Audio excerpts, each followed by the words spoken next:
Every ranked game you play is broken down into 3 different parts: Offspawn, Midgame, and Endgame. And since I've been one of the top ranked players for over 6 seasons now, today I'm going to be showing all of you how to dominate all 3 parts of a ranked game so that you can start to win ranked games consistently. So if you guys do enjoy this type of content, make sure to like and subscribe, use code Farley, check out my other socials, but now onto the video. So first things first, let's talk about Offspawn. Now, if you want to be successful Offspawn and make your game 10 times easier, you need to be playing for a win condition. Win conditions are going to give you an advantage over the rest of the players in your lobby, and that's going to make winning the game 10 times easier. So an example of a win condition would be right here. I'm sitting on the bus and I'm going to look around the minimap, and I notice that the black market is to my left, so I'm going to jump out and dive towards it, because I know in this black market I can get the drum gun. And if I can get this gun before anyone else in the early game, that means I'm going to be able to rack up a bunch of kills and win the game. So I'm going to drop down and I'm going to go towards the black market, and I was able to push the other players off of the black market and then get my drum gun. Getting this drum gun was literally the reason I won this game, because I went on to then get 17 kills, and you'll notice that the majority of the kills in this rank game were from using the opening damage with my drum gun.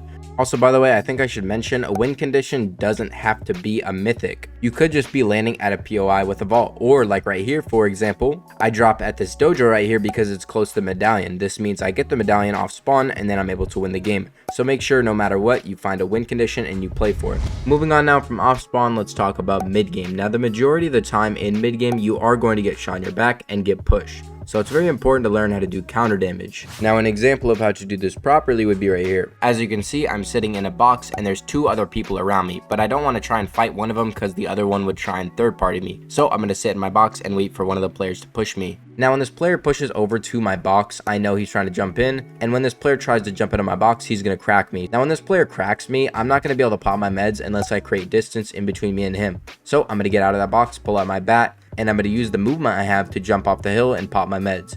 When I pop my meds and this other player keeps pushing me, I realize I'm only going to be able to get some time to react if I do some counter damage to this player so he'll stop pushing me. And when he places this ramp above his head, I know he's trying to jump into my box.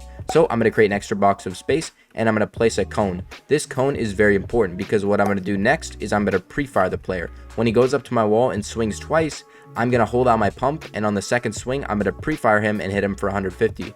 It's very important though I place this cone, because you'll notice he tries to pull out his builds and replace the floor, but since there's a cone there, he can't do that, and I was able to crack him, and then I was able to get out of the box, and I was able to pump the player a second time and then pick up a quick kill.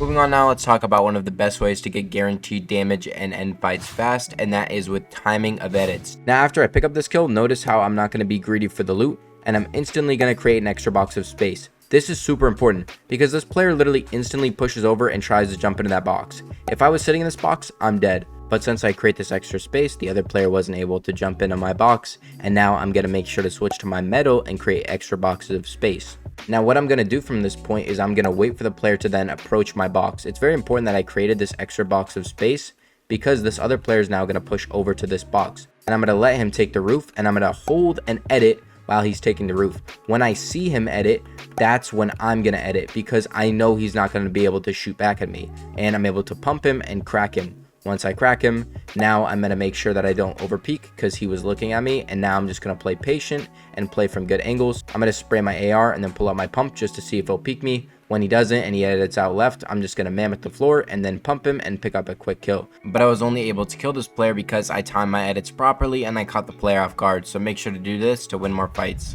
Moving on now, I want to talk about a very important, probably the most important piece of this video, and that is opening damage. Getting opening damage on your opponent is going to allow you to determine if the player you're fighting is good or bad. An example of that would be right here. I saw this player far away sitting in a base, and when I see him running towards zone, I'm going to mammoth him and I'm going to crack him. Now, when I push over to this player, I'm going to notice something. This player switches to his metal, but he only creates one small box of space while I'm applying pressure. That means that more than likely this player isn't that good. And since I know this, I'm going to push up to this base with confidence, and I'm going to block off every other angle so that this player can't leave.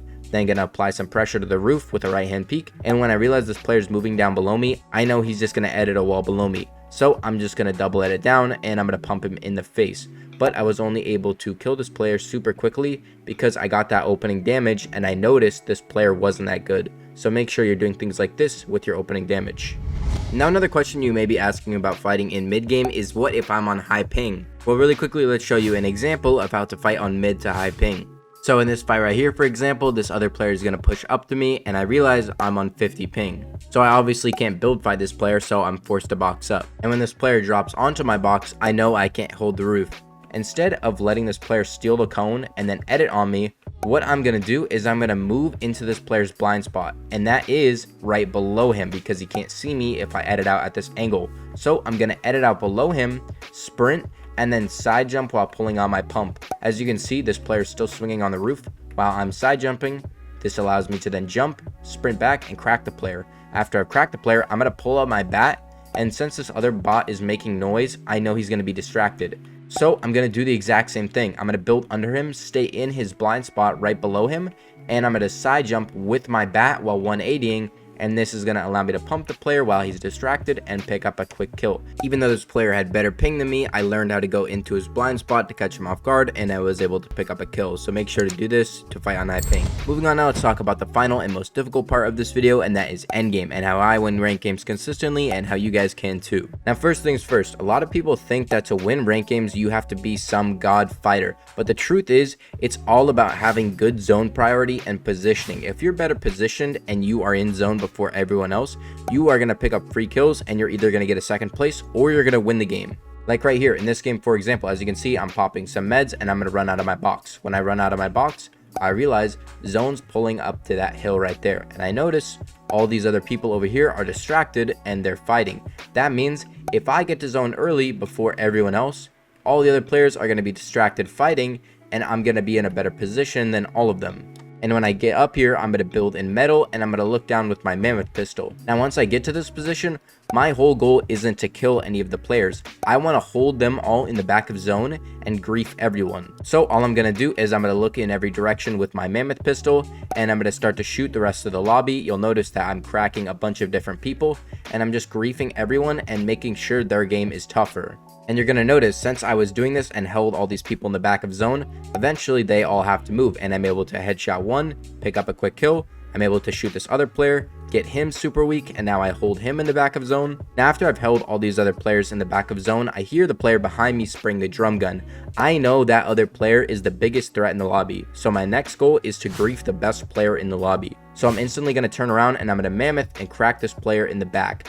This means this other player is weak now, and winning my game is going to be a lot easier because I'm putting the other player in a bad position. After holding this other player in the back of zone, I'm going to pick up a quick kill. And once I get into zone, I'm then going to build up in a metal base again to secure high ground. And when I realize that zone pulls back all the way deep up this hill, I don't want the other player right here to get up and go into zone. So I'm going to alpha this and I'm going to go to the front of zone to make sure that I can hold the other people at the bottom of the hill. This allows me to see all the other players in the open. I'm able to headshot one player. I'm then going to grief the other player again, start mammothing him and spray him to force him down below the hill. Now I only have to worry about the other player, and I'm able to mammoth him, pick up a quick kill, and now it's obviously just a 1v1, and all I have to do is take one final shot, mammoth the player in the head, and pick up a quick win. But I won that game because I had better zone priority and positioning than everyone else, and then I griefed the other best player in the lobby. Another way you can win ranked games consistently is by cutting the zone in half. What I mean by that is right here, for example, I'm on this hill and I see this other player driving up with a car, so I'm going to spray him and kill him.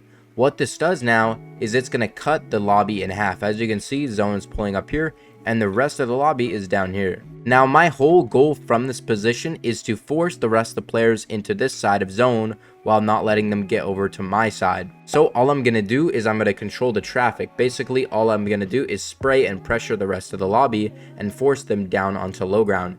This is going to put them in a bad position. While now you notice I've been able to pick up a few kills while keeping everyone on the other side of zone. This allows me to control the rest of the lobby and I'm able to kill the final two players and pick up a simple win just because I did so. So make sure to cut the zone in half if you want to win ranked games. Now that I've shown you how to win, I want to point out some mistakes that I see a lot of players make in endgames. First things first, never let zone get on your back. Like this player, for example, as you can see, he's farming mats on the edge of zone. Now zone is pulling more towards me and this player is still at the back of zone. Now the reason this is bad is because if you're at the back of zone, you're easily going to be seen by the other players that are getting in early and they're going to look back just like I did here and you're going to get beamed in your back. Now at this point it would be fine because he'd have time to pop his meds, but the problem is, again, zone's on his back. So he can't just sit in zone anymore, and now he's forced to run. This means he's obviously going to get sprayed by me and he's going to die. Now the reason this player died isn't because he got sprayed, it's because he stayed at the back of zone and then he let zone get on his back, and then other people are obviously going to look at you if you sit in the back of zone. So make sure not to make that mistake. Now obviously winning ranked games at the end of the day is still going to be difficult, but if you can use all of the tips I provided in this video, I can guarantee that your chances of winning ranked games are going to be a lot higher. But that is the end of this video, so if you guys did enjoy, make sure to like and subscribe, and if you want to see how to become a smarter fighter, go check this video out. But with that, I'm out. Peace.